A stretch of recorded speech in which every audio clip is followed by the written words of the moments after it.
이번 시간에는 그 공감을 구체적으로 어떻게 연습할 수 있을지 한번 이야기를 나눠보겠습니다.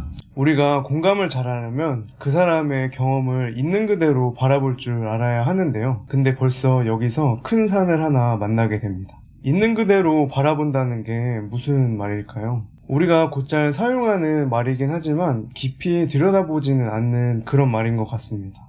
있는 그대로 바라본다는 것은 보통 자신의 기대나 편견을 내려놓고 바라보는 것을 말하는데요. 그런데 그게 가능한 일일까요? 만약 그게 가능한 일이라면 여자친구랑 싸울 일도 없고 부모님과 싸울 일도 없을 것 같아요. 그리고 또한 고부간의 갈등도 잘 일어나지 않겠죠. 예를 들어 부모님이 잔소리를 한다고 하시면 그게 보통 사랑이라고 표현을 하시잖아요.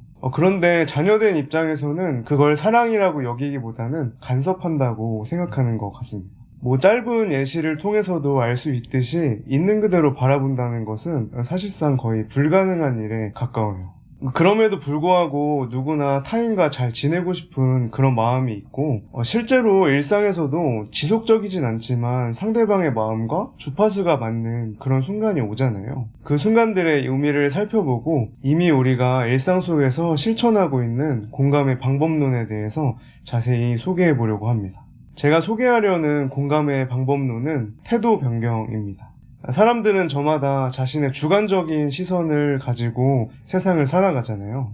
그런데 이게 고정되어 있는 것이 아니라 하루에도 수십 번씩 변경하면서 살아간다는 이야기예요. 예를 들어볼게요. 저희가 등산을 한다고 가정을 해보면 저는 젊은 나이임에도 불구하고 꽃 사진 찍는 거 너무 좋아하거든요. 그럼 이제 등산 갈 때마다 10분에 한 번씩 멈춰서서 꽃 사진 찍고 나무 사진 찍고 나뭇잎 사진 찍고 버섯 사진 찍고 이러는데요. 이렇게 등산을 하는 사람은 미적인 태도를 가지고 등산을 한다 라고 이야기할 수 있겠죠. 근데 제가 등산을 계속 하던 와중에 나뭇가지를 꺾어가지고 자기의 귀에 꽂고 사진을 찍는 그런 모습을 발견했어요. 근데 이제 그 상황에서 이제 미적인 태도를 발동하는 게 아니라 윤리적인 태도를 들이밀고 저렇게 나뭇가지까지 꺾어가지고 사진 찍을 일이야? 이렇게 손가락질을 하곤 합니다.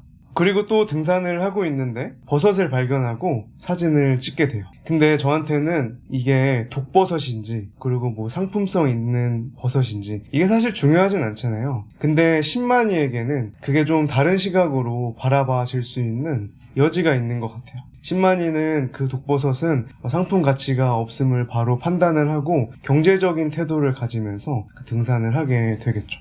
그리고 등산을 하는 또 다른 태도는 종교적인 태도가 있습니다. 기독교인과 불교인은 산을 바라보는 관점이 분명히 다르겠죠. 이렇듯 우리가 등산을 할 때도 여러 가지 태도를 가지고 자유롭게 변경하면서 등산을 하게 됩니다. 이게 등산을 할 때뿐만 아니라 일상에서도 충분히 벌어질 수 있는 일인데요. 어느 날 조카가 3살 때 저희 집에 놀러 온 적이 있었어요. 근데 보통 3살이면 말을 잘 못하잖아요. 그래서 제 방에 들어와서 이것저것 물건을 만져보고 입에 넣어보고 던져보기도 하는데요. 그 모습을 바라보고 있는데 문득 그런 생각이 들더라고요. 이 아이는 만져보고 입에 넣어보고 던져보면서 이 세상을 알아가고 있는 거구나, 이런 생각이 들었습니다. 제 시선이 아니라 아이의 시선으로 세상을 같이 바라보게 되었던 거죠. 계속해서 그 장면이 반복되다 보니까 집이 어질러지는 것이 신경이 쓰이는 것이 아니라 이 아이의 눈높이를 맞추는 일에 더 신경이 쓰이더라고요.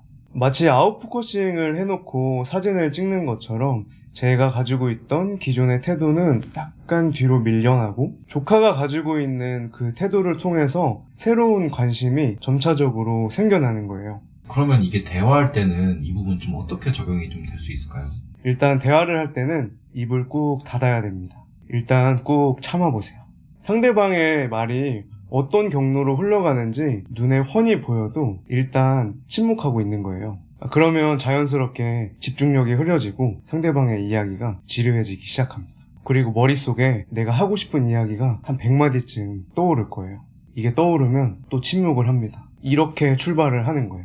그러면 그 상황에서 그냥 입을 닫고 있으면 된다는 말씀이신가요? 그건 아닙니다. 근데 사실 이것만 잘해도 반은 먹고 들어가는 것 같아요. 사람은 누구나 내 이야기를 잘 들어주는 사람이 있다면 내 이야기를 하고 싶잖아요. 그런데 대부분의 사람들은 자꾸 판단하고 끼어들고 자기가 듣고 싶은 대로 들으니까 말하기를 주저하고 자기가 책임지지 않아도 되는 이야기들만 늘어놓게 되는 거예요.